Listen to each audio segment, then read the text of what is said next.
Welcome everyone to this session about rewriting the rules of digital advertising by creating a fair value exchange. We are today here from YouGov. For those of you who don't know YouGov yet, we are a global data and analytics company. We own a panel of 7 million people worldwide, from which we get a lot of data that feeds into our data products. You may know our brand index, our daily brand tracking tool, or our audience analysis tool Profiles, but also a whole range of custom studies that you can do with us specifically for your needs. And if you are interested to learn more about what we usually do, please feel welcome to come to our booth in Hall 7 in stand C66. And you can meet our colleagues there and talk with them about our products and offerings and how that can help you with your specific business needs. But today we are going to talk about a brand new product that we have, namely YouGov Direct. And my colleagues here, Will and Simon, will present this to you today. They have some interesting cases brought with them and will explain the new proposition to you. Perfect. Thank you very much, Dirta.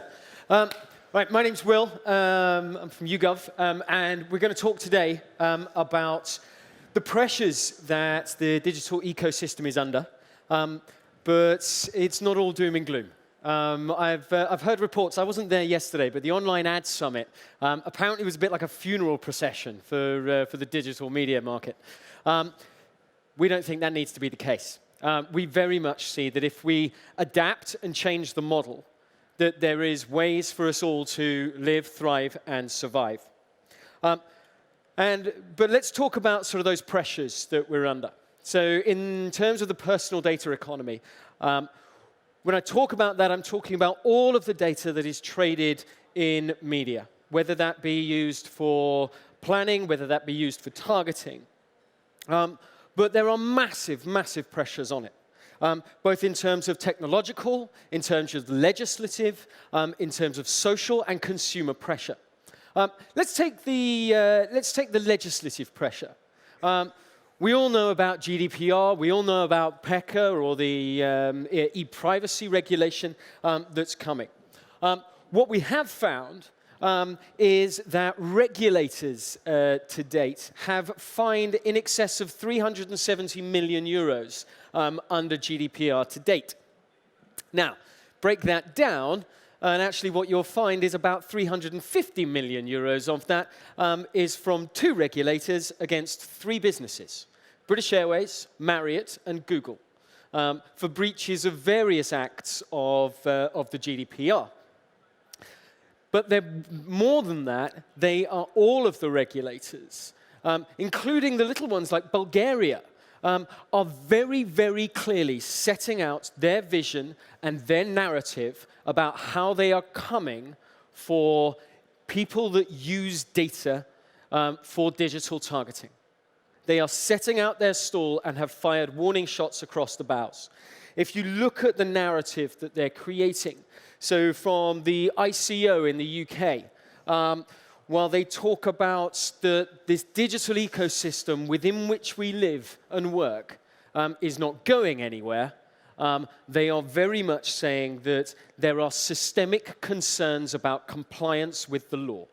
And if you heard one of the head of policymakers talk on Monday, I think it was, he said, we've now got a 4-month window before which we need to see significant change. Otherwise, we are going to use our full enforcement power and come after people. The same narrative is echoed by CNIL in France, is echoed by many of the other legislative enforcers that are out there. I think CNIL's approach, though, is quite interesting. And one of their quotes is, we need to make sure that we don't see 2 types of internet.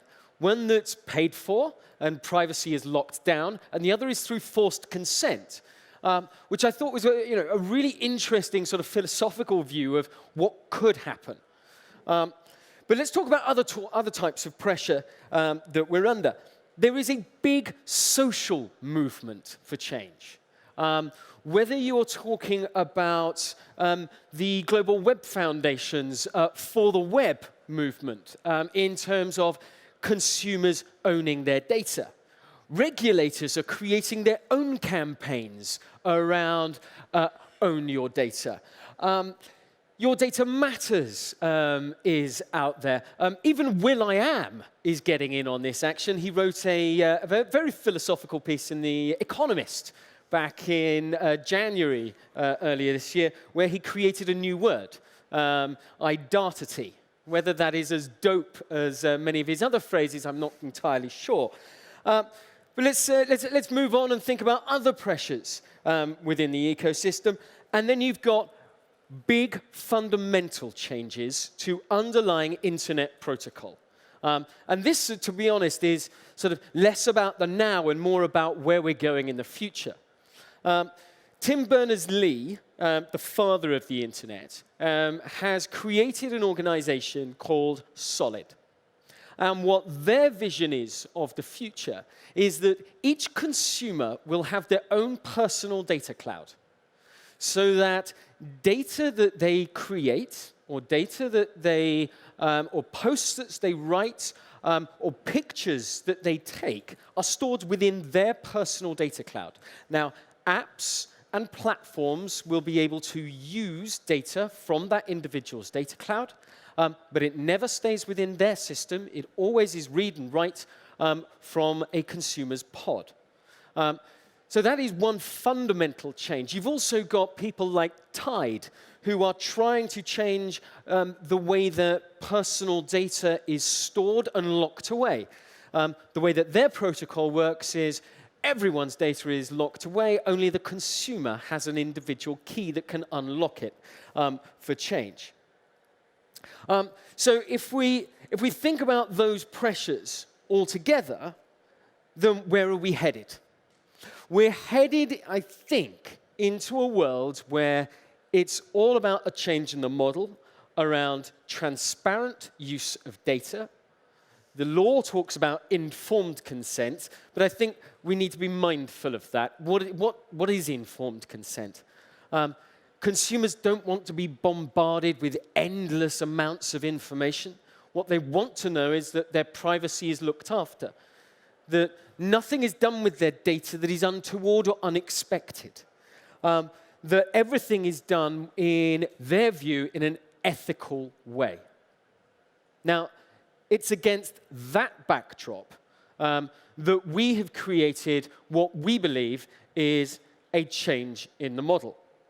And we've created something called YouGov Direct. Think of it as a personal data vault for consumers. Now, this is not an underlying change in internet protocol. We're working with the existing system. But consumers log in, and they tell us all of the information that they want to be shared with advertisers.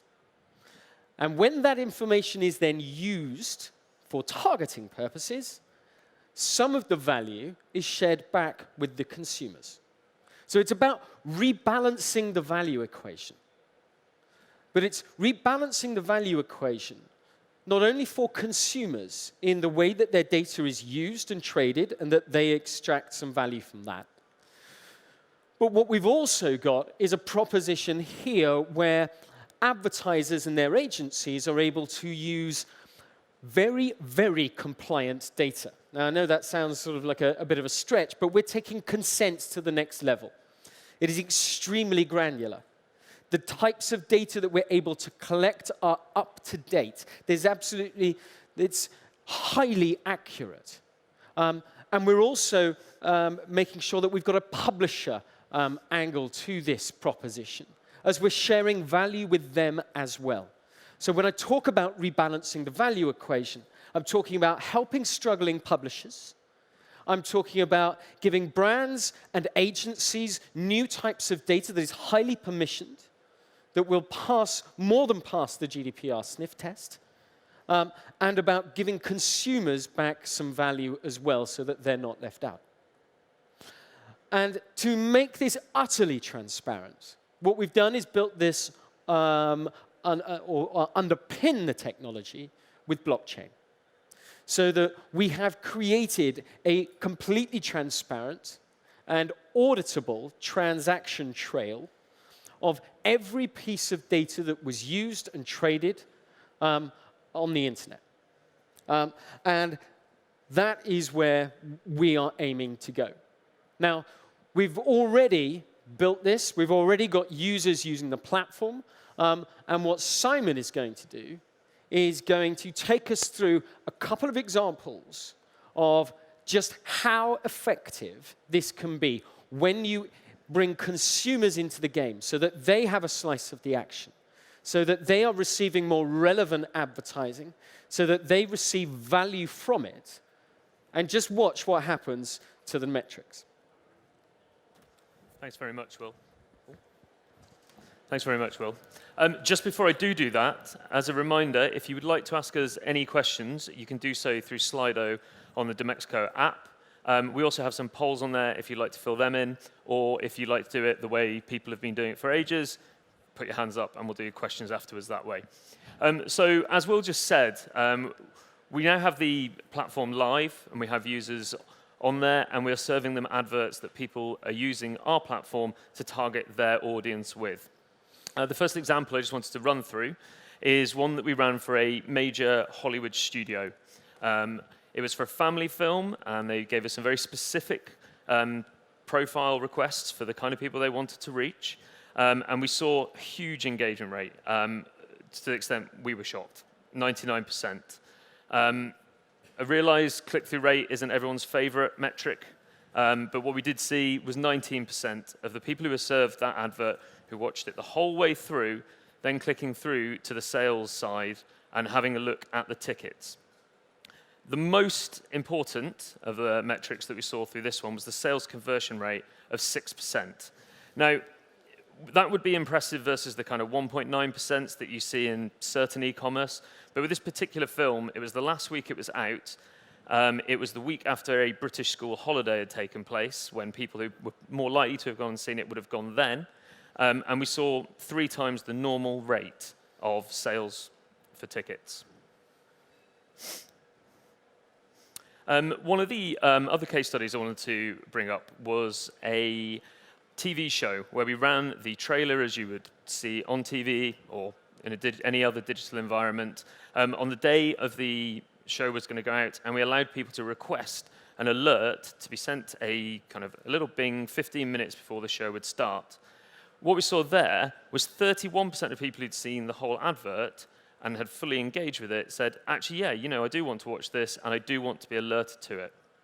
Now, compared to the TV monitoring statistics, we saw a 15% uplift from the 5,000 or so people who saw the advert actually watching that show, which is a giant thing for a primetime TV show. And then maybe this is more of a traditional marketing campaign where a large charity in the UK asked us to serve an advert to a particular target audience of males between 20 and 40 who are earning over £50,000. And their main aim wasn't to raise donations. It wasn't to get clicks through to their website, even though we nearly broke their website. It was to raise people's awareness of a particular cause within that charity's kind of purview of interest. And what we saw is that group that they wanted to raise awareness with learn and see an uplift on engagement with that issue of 23%. And so in the kind of 6 months or so that we've been running the platform, we've been frankly amazed at what's happened. We've got really, really engaged people on there who are really enjoying the idea that their data is informing the adverts that they see and that they will receive some of that value exchange back. To the extent that when we're sending people adverts, we know that we're getting 1,000 sort of responses and views within 10 minutes. 85% on average are engaging with the content, and by engage we mean to the end of the ad or the experience that they're being served. And then we're seeing, again, with all the caveats that come with click-through rates, an average of 32% for the first time an advert is sent. So later on in the chain, if people have retargeted the same people, It does drop, but for the first exposure, we're seeing 32%. And the users are really enjoying the platform. 95% of them have said they will continue using it. 87% have said they would recommend it to their friends and family. And this is the one that really matters for us, because this is the core of what we're trying to this is the core of what we're trying to do. If you think about what Will's just said, it's about using this data vault to allow people to receive the adverts that they're interested in and be rewarded for sharing the data that allows advertisers to reach them. And 76% of the people on the platform have said that this is a specific reason that they are on the platform. And I will now hand back to Will to talk about where we're going to go next. Thank you. So we're really, as you can see, we're really excited about that. Where else in the industry at the moment, apart from all the caveats that come with click-through rates, can you find a 32% first exposure click-through? It's about serving relevant content that has been, with data used for targeting that has been permissioned. But what we're looking at in terms of our next phase of development is how can we use that consent mechanism that we've created to bring new types of data into the platform and into the ecosystem. So what we're looking at and what we've just recently launched is using the new European-wide PDS2 directive, which is about open banking. Now, for those of you not familiar with open banking, this legislation, what it's done is to drive competition in the way that payment services are created and delivered. But one of the aspects of this is that new types of organization can get their hands on financial transaction data. Now, it's all permissioned, it's all user-centric or consumer-centric. So it has to be permissioned through the regulators. Businesses have to apply for a license in order to be able to extract the data. But what we have done is use our consent mechanism and a partner who is regulated by the Financial Services Authority to be able to bring in transaction data into an individual's personal data vault. Now, this gives us all sorts of new and exciting opportunities. First of all, it gives us a lot of more deeper data. And by deeper, what I mean is we get all sorts of transaction-level data from, an example, we can tell how much someone spends in their local supermarket, what supermarket that is, what the rest of their portfolio looks like, whether they subscribe to Netflix, who their mobile phone provider is, how much they spend on that plan. We can tell what financial products they hold, how much they spend on their energy bill. We can tell when people have come off fixed or early discounted rates. Now that gives us all sorts of new types of data that is useful for brands and agencies for targeting purposes. But what it also does is for consumers is lower their barrier to entry with us because they don't have to give over as much data in terms of personal time and effort completing a profile. All they have to do is click a consent button and we can populate their profile for them using their banking data. And this is where we start to build up the consumer proposition too. Because not only can we help them monetize their data, but using this data, we can help them save money because we can tell when they come off a fixed rate. And we can then offer them more relevant and targeted deals coming from organizations that want to use our data that can help them save money. They can also, with one click, put an end to subscriptions that they no longer want to use or have value for. So what we're doing with consumers using this type of data is not only allowing them to monetize it in a way that they would never otherwise be able to, We're giving advertisers and brands new types of data that they can use for targeting purposes, but we're also helping consumers save money.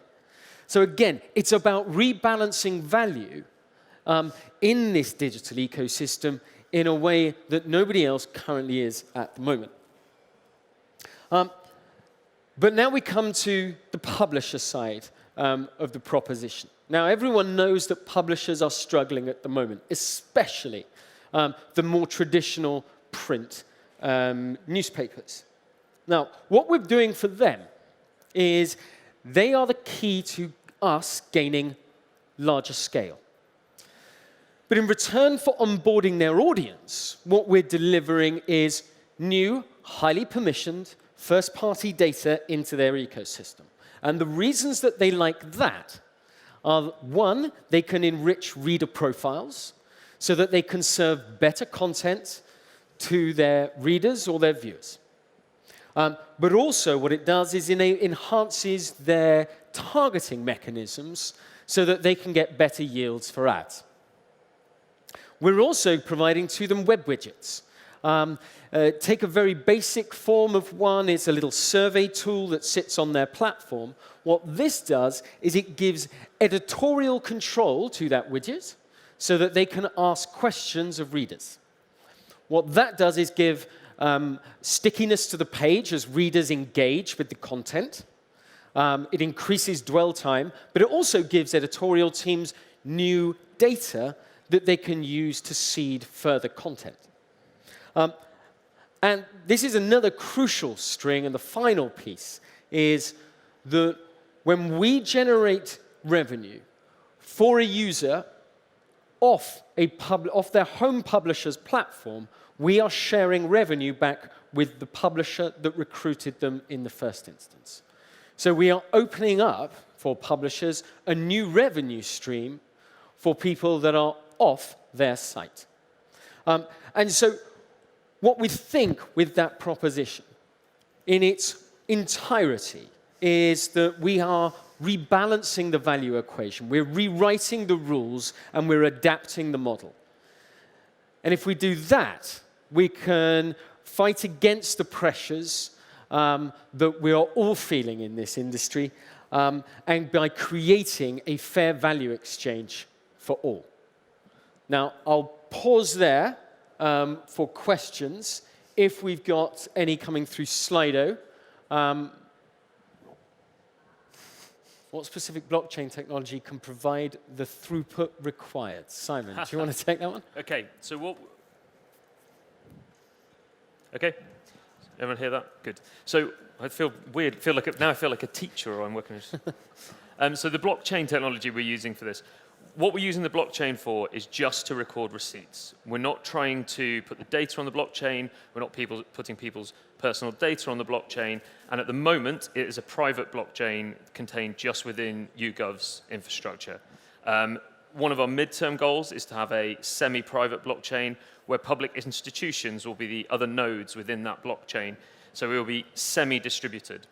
What we're not looking to build is a fully distributed ledger where we're trying to create a token that will become this. What we're trying to build here is a mass market product that our users will all understand. So users at the moment are earning in pennies and pounds, not in a token that necessarily they would know what's going on.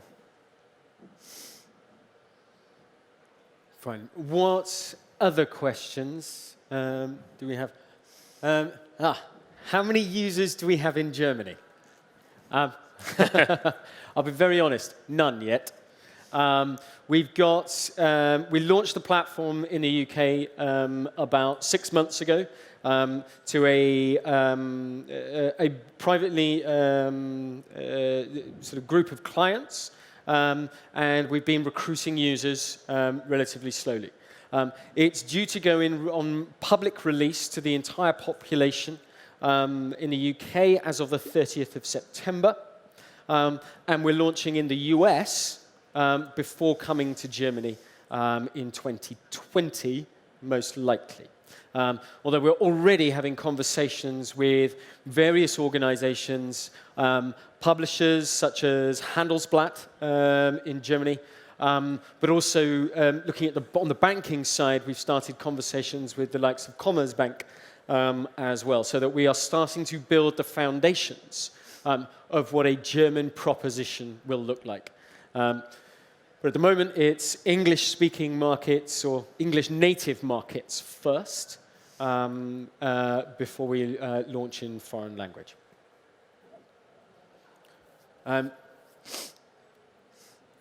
Which publishers have you recently had success with? Again, we are working with publishers to build the user base. At the moment, we've got about 15,000 people on the platform in the UK. As I said, that was a small group in order to prove that the technology worked and that the ads were effective, that we had client buy-in. So we're working with sort of, the UK's largest commercial broadcaster, one of the world's largest beverage companies, several of the big networked agencies. In terms of publishers, as I said, once we get to the 30th of September, we're starting to push this out. I can't name any specifically right now, but as and when they start sort of pumping through their users, we will be able to start naming actual companies. So I'm sorry if I've sort of dodged that question, but I can't talk about it at the moment. What's the rollout plan for Europe? Simon, do you want to? Well, you just started it. I started it, I'll finish it. We're actually following markets where YouGov has a firm footprint first. In terms of Europe, the first market, no doubt, will be Germany.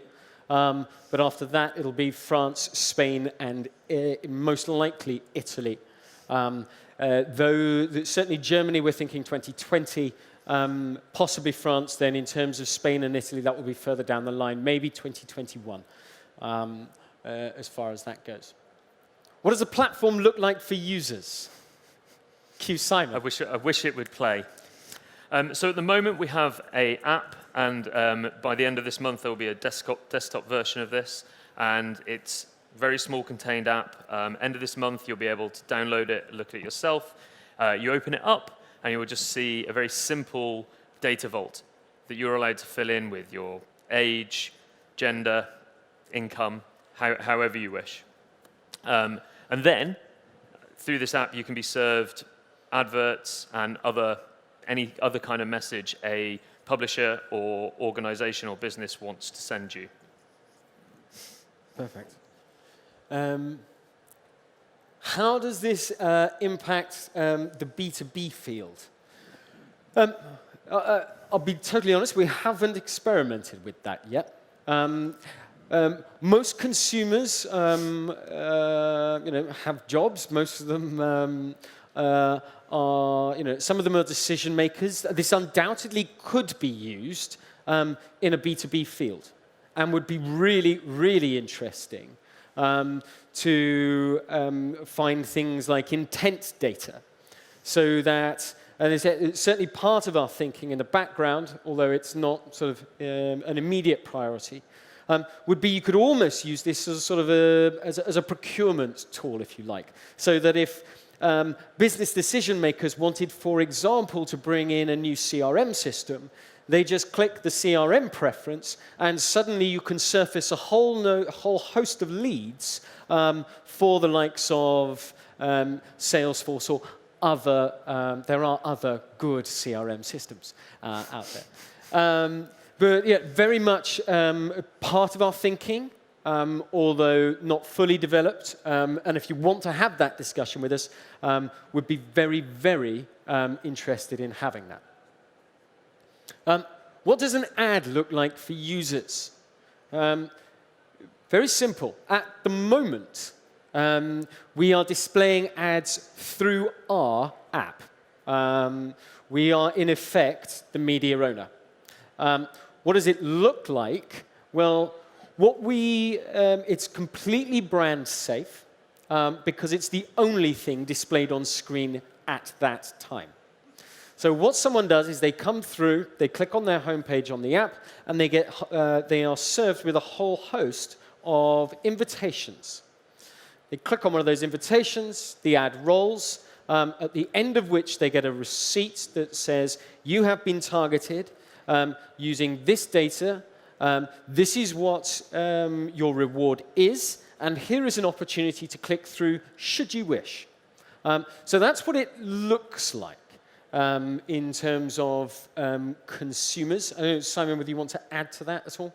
Nope. I mean, in terms of what an ad looks like, it can take any form of advert. So whether you're using a GIF, a video, stills, it's not limited by form.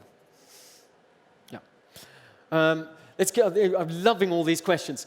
Do you plan specific measures to convert users into the systems and eventually reach mass market significance? Yes, absolutely. That is absolutely the plan. The ultimate aim here is not for YouGov to be a media owner at all. That's not the game we're in. What we really want to do is use our existing distribution network to push ads into the general ecosystem so that we become an audience platform, not a marketing platform.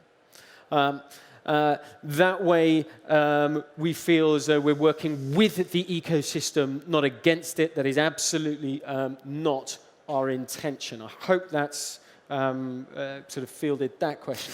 How are you tracking users through the web with a potential future of a cookieless world? Do you want to take that one, or shall I? You can start, and I'll correct you. OK. This is all about permissioning. So we're recruiting users into our ecosystem. They are giving us, with consent, their data.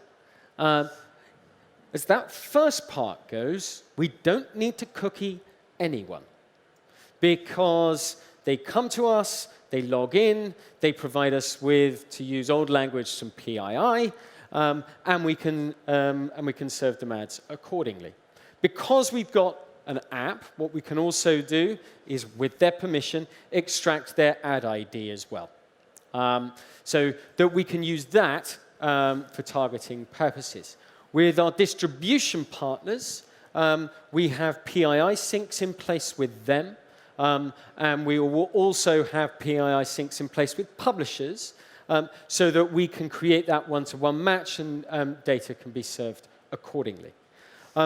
We've also, there are other sort of contextual targeting solutions that we're looking at working on with potential partners as well.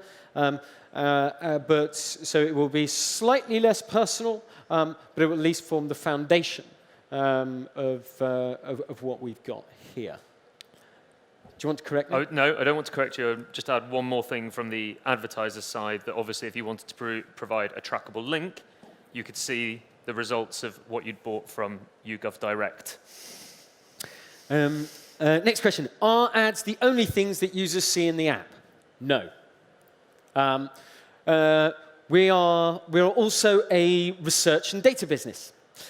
So what we're using the app for, especially at this early stage, while we haven't got the scale that we absolutely want and require and need, is we are using this platform to serve new and different types of research. So take the premise that we are an audience and a marketing platform. We can do away with research rules around not being able to sell, because that's actually the ultimate aim of what this platform is. So what we are using the platform in the first instance is for a new type of creative testing. Now, we've run this type of work with a number of different clients already. And it's a very useful sandbox for them to test creative against one another. But it takes research. It's not just research. It goes beyond research. Because what we can do is we can test actual business outcomes with this. So normal research would stop at, yes, this ad makes me think or feel or is likely to do this.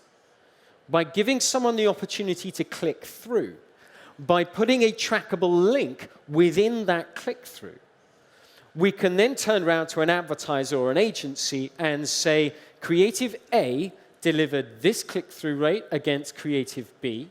Creative B generated more sales amongst this target group.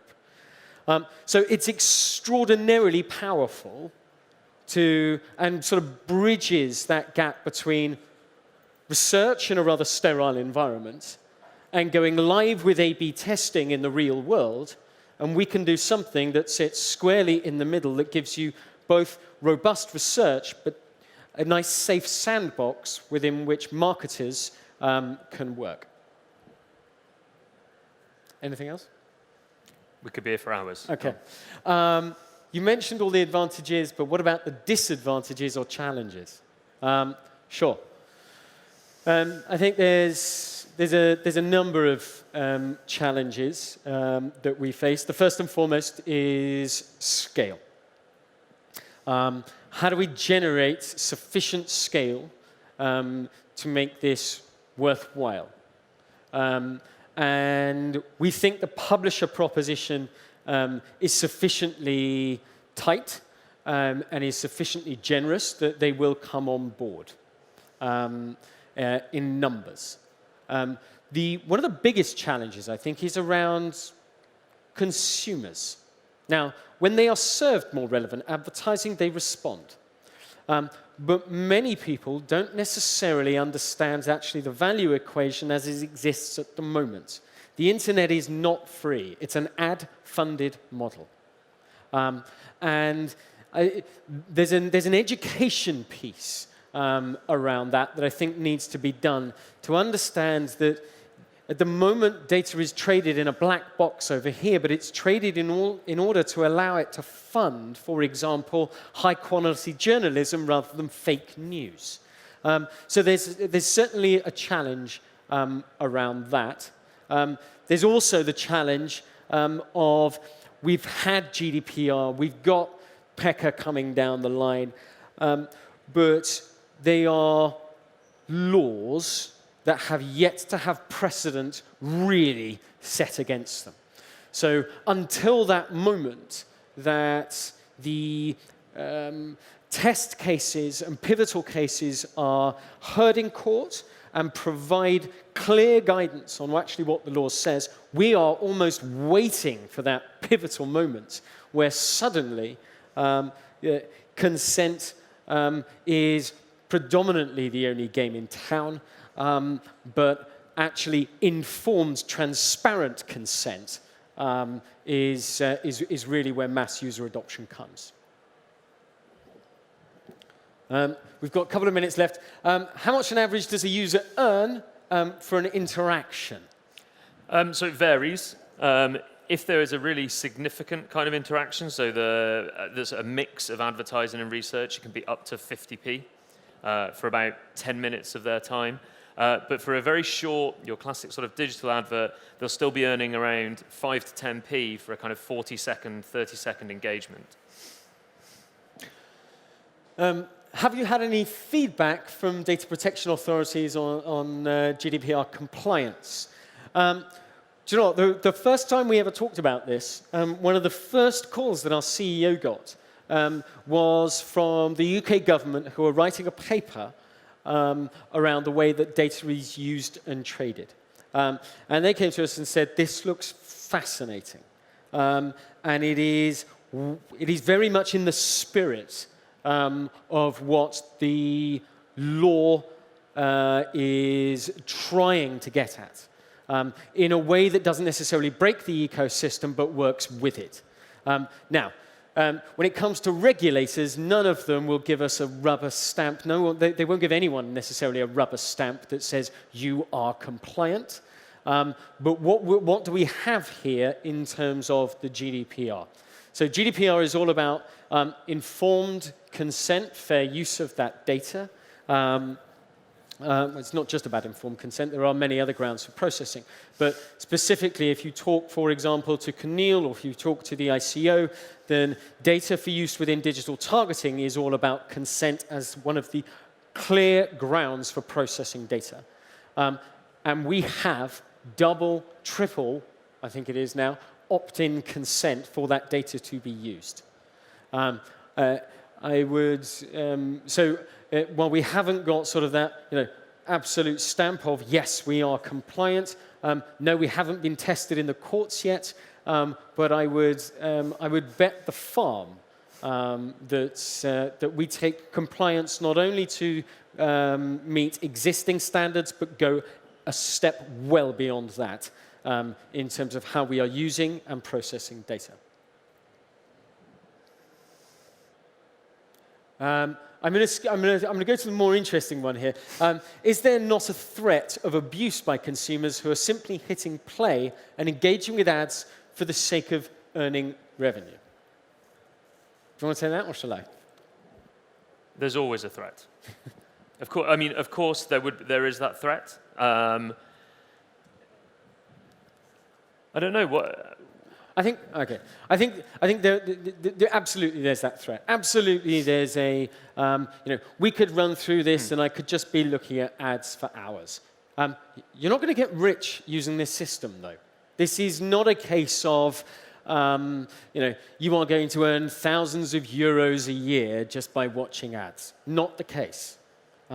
So as an earning opportunity, this is, there are much, much better jobs that you can do out there than simply be a YouGov Direct user who is watching ads.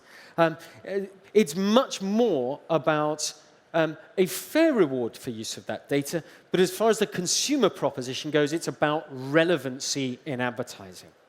We know that ad blockers are hugely on the rise. And have been for many years. It's not because people hate advertising, it's because people hate irrelevant advertising. And this is what that is trying to get at. I will just jump in as well. Sorry, when I was obviously very flippant about, of course, there's a risk. There is a risk. We can't completely rule that out. What we do have within the system is we will have checks whether people have actually watched things. We will have sort of 3 strikes and you're out type rules. And in fact, something we ran very early in the program when we went out to the people on the platform was, if you were governing this platform's rules yourselves, would you be happy for us to ban people who were clearly not working, it's because you've used the word work, not using the platform correctly as a community? And that was a high 80s figure of, just kick them out. There's a sense of, we're here to do this, we need everyone else to behave in a certain way or this falls apart. So we've is that live, that poll amendment? It is. So there's just one question that we particularly wanted to ask on the app, which is what aspects of YouGov Direct are of most relevance or interest. If you could vote on that, that would be very much appreciated. And we're around here to take further questions. Both here and immediately outside, but then in Hall 7, 66. Booth C66. So do come and see us, but thank you all very much for listening and really appreciate your time. Thank you. Thanks.